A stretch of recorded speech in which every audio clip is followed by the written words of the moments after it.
Baik, selamat datang semuanya. Perkenalkan, namaku Muhammad Lutfian Wahyu Subakti dari Prodi Fisika Universitas Brawijaya. Nah, di sini aku mau menjelaskan tentang Basic Informed Neural Network untuk penyelesaian sistem massa bekas teredam atau mungkin kita kenal sebagai penyelesaian persamaan diferensial osilator harmonik teredam.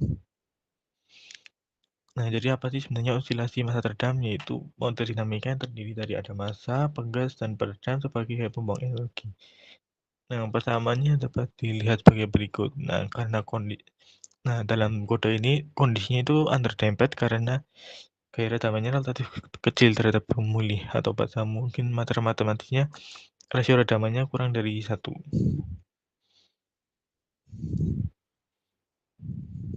Nah, di sini kita pakai Runge-Kutta Orja 45, yaitu algoritma numerik yang digunakan untuk penyelesaian persamaan diferensial biasa atau PDB dengan akurasi tinggi tanpa memerlukan turunan tingkat tinggi dari fungsi tersebut.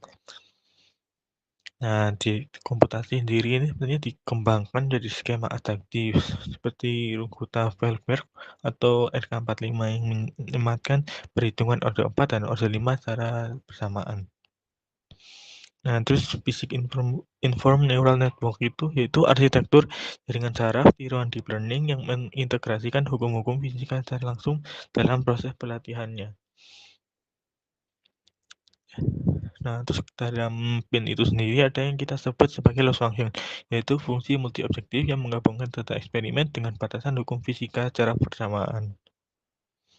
Nah, kenapa sih kita pakai PIN? Nah, itu karena komponen dari L-nya yang bertindak sebagai regulator berbasis hukum fisika. Ketika jaringan melakukan backpropagation, gradient dari ketiga komponen loss tersebut digunakan secara bersamaan untuk memperbarui bobot dan bias jaringan. Nah, untuk kode ini ada dua jenis parameter, yaitu parameter dari sistem massa bekasnya, juga parameter dari PIN-nya. Nah, kalau dari massa bekas teredamnya itu ada massa, koefisien redaman, kontata bekas, posisi awal, dan waktu simulasi dari T sampai T1. Nah, kalau parameter dari PIN-nya itu ada titik kolokasi, titik kondisi awal, arsitektur jaringan, epoch, dan bobot loss. Nah, untuk logikanya itu pertama kita menentuin dulu parameter fisik, kondisi awal, sampai rentang waktu. Nah, terus hitung solusi referensi. Nah, terus kedua nanti kita definisikan jaringan saraf yang akan kita pakai. Nah, ketika nanti hitung residu persamaan diferensial pada titik kolokasi dan error. Nah, terus kita pakai optimizer Adams dengan learning rate yang sudah kita tentukan tadi. Kemudian kita prediksi posisi dan kecepatan pada titik uji. Kemudian terakhir kita plot variasi dampingnya untuk visualisasi. Nah, untuk arsitektur pinnya itu kita pakai ada input layer, ada 1 neuron, terus hidden layernya ada 4, masing-masing ada 64 neuron dengan fungsi aktivasi tan H. Terus outputnya ada kita pakai 1 neuron. Untuk inisialisasi bobot menggunakan Cephron normal, bisa diinisialisasi 0 atau Nah, terus untuk persamaan loss-nya kita pakai minimalkan dari kombinasi residual residual persamaan diferensial dan kondisi awal. Nah, berikut kita ada kodenya. Nah, pertama kita import dulu nih library yang kita butuhkan untuk pakai pin-nya. Kemudian ini kita tentuin parameternya. Terus kita bikin semacam tabel gitu, jadi kita tahu nih output secara numeriknya itu berapa. Nah, terus ini ada logikanya, ada external force, analytics, kemudian ada kita perhitungan analitiknya sebagai perbandingan, kemudian ada sistem ODE-nya. Nah, terus ini ada kelas untuk model dari neural network-nya. Kemudian ada persiapan untuk modul evaluasi. Terus ini ada error perhitungannya. Kemudian kita mulai bikin untuk plotnya. Nah, ini hasilnya kita dapat untuk dari awal ini parameter yang kita pakai. Terus ada beberapa perhitungan, ada frekuensi natural, damping ratio, frekuensi teredam, dan regime. Terus kemudian ada solusi referensinya, terus ada hasil perhitungannya, dan didapat ini sebuah grafik yang menggambarkan osilasi teredam. Dan ini ada posisi terhadap waktu, terus ini ada kecepatan terhadap waktu, ini kecepatan, ini waktunya. Kemudian ini ada phase rate-nya. Nah, terus ini ada nih untuk plot untuk per pin-nya, yaitu ada error dan waktu. Jadi ada error absolute untuk pin dan RK, terus ada dari WT di training loss-nya.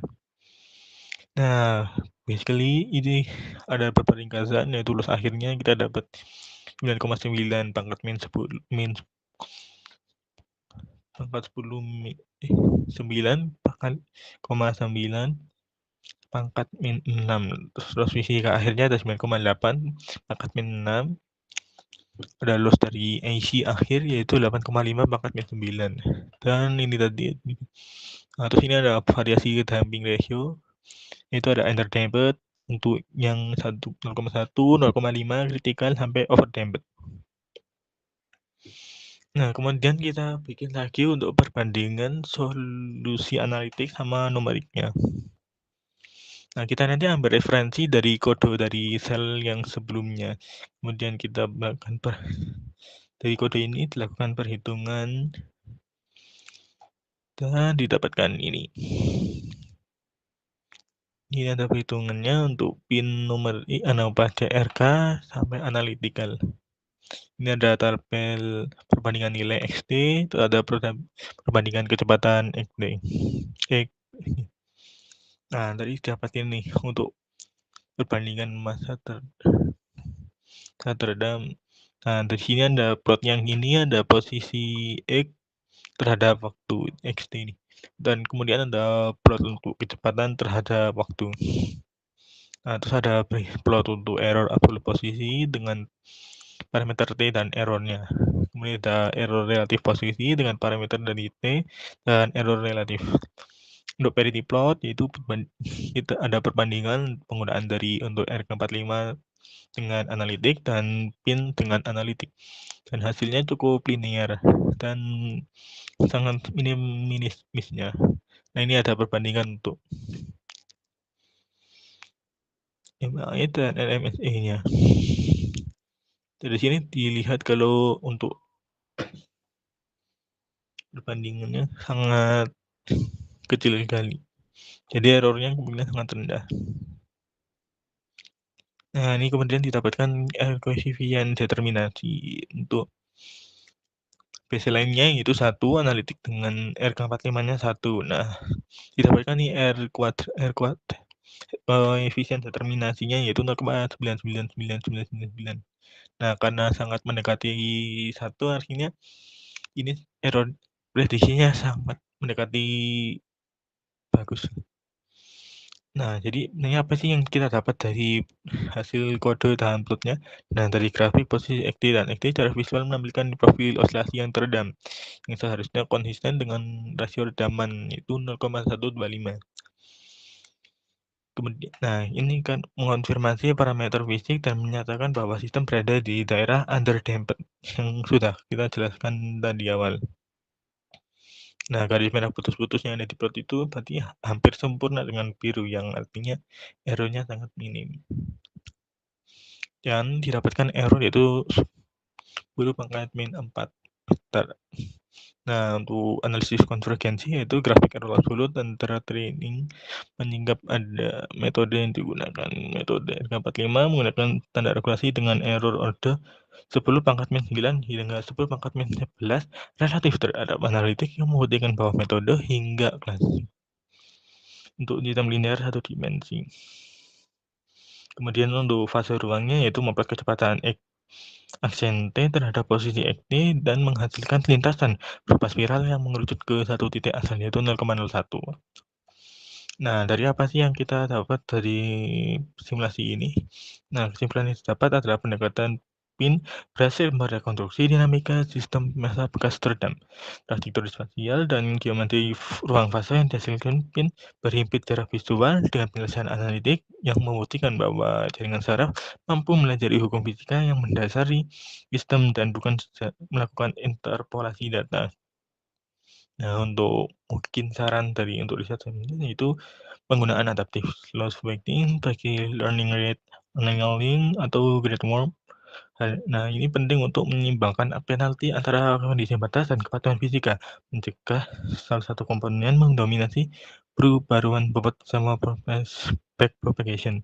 Kemudian ada mengatasi central bias dan membaca batas nilai absolut 10 pangkat min 4. Sekian penjelasan dari saya, terima kasih. Sampai jumpa di lain waktu.